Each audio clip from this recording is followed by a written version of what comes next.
Очень рада вас всех приветствовать на своем канале. С вами снова я, врач-отоларинголог Нина Руденко.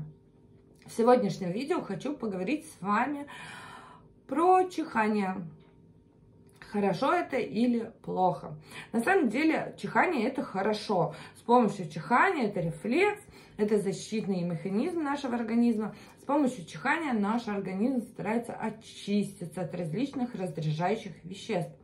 Но когда это безобидно, не стоит на это обращать внимание. Например, при употреблении острой пищи или газированных напитков, при использовании бытовой химии или парфюмерии с резкими запахами у вас возникает чихание. Это раздражаются чувствительные рецепторы слизистой полости носа. Здесь важно поменять либо бытовую химию, либо парфюмерию, либо отказаться от употребления острой пищи, если это доставляет вам дискомфорт, когда вы поели острую пищу и начинаете часто чихать. У некоторых людей после того, как они наелись, после чувства насыщения, возникает прям серия эпизодов частого чихания. С чем это связано, до конца не ясно. Также при выходе на улицу в яркий солнечный день, когда вы смотрите на солнечные лучи попадают на роговицу глаза, раздражается зрительный нерв, а зрительный нерв рядом с тройничным, и возникает рефлекс чихания. Или при смене воздуха из холодного в теплое, например, с мороза пришли домой в теплое помещение, начали часто чихать. Сухой воздух. Из сухого воздуха образовываются корки в носу, они раздражают слизистую полость носа, чувствительные рецепторы, и тем самым возникает частое чихание, в том числе у детей. Но, как правило, эти корки светлые, без какого-либо запаха, они не геморрагические.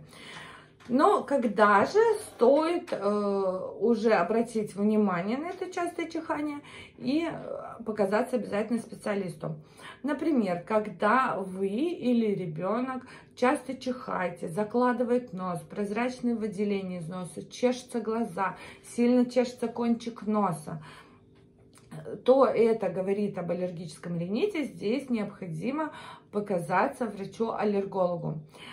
Иногда чихание является начальными симптомами вирусной инфекции. То есть сначала вы часто чихаете, потом закладывает нос, потом появляется выделение из носа, ну и проявляются клинические симптомы вирусной инфекции. Рефлюксная болезнь, заброс кислого содержимого желудка тоже может приводить к частому чиханию. Если носовое дыхание затруднено, периодические выделения светлые из носа, то здесь можно подозревать полипы полости носа. Здесь обязательно показаться нужно лор-врачу. Вообще, если носовое дыхание затруднено, лучше показываться лор-врачу, не заниматься самолечением. Длительное использование сосудосуживающих капель в нос, когда вы брызгаете их годами, они нарушают питание слизистой полости носа и тем самым приводят к трещинам, к образованию геморрагических корок и, соответственно, может возникать частое чихание. Или хронический инфекционный процесс, опять-таки образовываются корки, но зеленого цвета с неприятным запахом. Здесь необходимо обследоваться и получать адекватное лечение. И еще одним из симптомов частого чихания являются различные формы неврозов или сильный стресс. Когда, например, вы испытываете постоянно регулярный стресс, и у вас присутствует постоянное чихание, но при этом исключены все вышеперечисленные симптомы, то это говорит о неврозе, о причине чихания невроз. Иногда спрашивают, может ли причиной частого чихания быть шейный остеохондроз. Нет, шейный остеохондроз не может быть причиной частого чихания. У шейного остеохондроза проявление чаще всего это боль в затылочной области, боль в области шеи, может присутствовать головокружение, шум или звон в ушах, заложенность в ушах, но головная боль. но нечастое чихание, по крайней мере, я не нашла ни одной статьи на эту тему.